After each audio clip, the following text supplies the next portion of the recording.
ਇਹ ਸ਼ਬਾਦ ਵੀ ਕਦੋਂ ਦੀ ਟਿੱਕੀ ਗਾਂ? ਸੁਬਹ ਹੀ ਸਰ ਪਹਿਲੇ ਸਹੀ ਹੈਗੀ ਹੈ ਇੱਥੇ ਆ ਕੇ ਉਹ ਵੀ ਮੁੜ ਕੇ ਬਹਿ ਗਈ ਤੇ ਉਹਨਾਂ ਸੁਬਹ ਮੂੰਗੀ ਤਾਂ ਇਧਰੋਂ ਗਾਂ ਵੀ ਗੱਭਣ ਨਹੀਂ ਮਿਲਦਾ?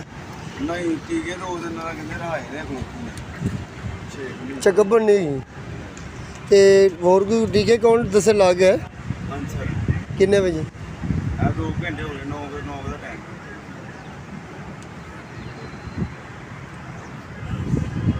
ਕੀ ਕਹਿੰਦਾ ਸੀ ਘੰਟੇ ਡੇਢ 'ਚ ਉੱਠ ਪਏਗੀ 2 ਵਜੇ? 2 ਘੰਟੇ ਤੋਂ ਜੋ ਅੱਗੇ ਬੈਠੀ ਸੀ ਹੁਣ ਲੰਮੇ ਭਾਈ ਜੀ ਇਹਨਾਂ ਨੂੰ ਗਿਆ ਨਾ ਖਾਣਾ ਬਣਾ ਕੇ ਘਰ ਦਾ ਭੁੱਖ ਲੱਗ ਗਈ।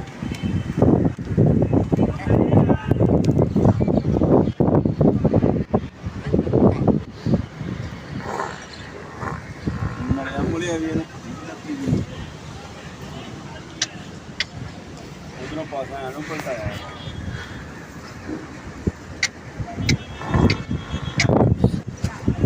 ਅੱਛਾ ਬੰਦਾ ਮੁੰਡਾ ਕਿੰਨਾ ਕੁ ਪਾਉਂਦੇ ਨੇ? ਬੰਦਾ ਨੇ ਬਾਜ਼ਾਰ ਹੀ ਕਰ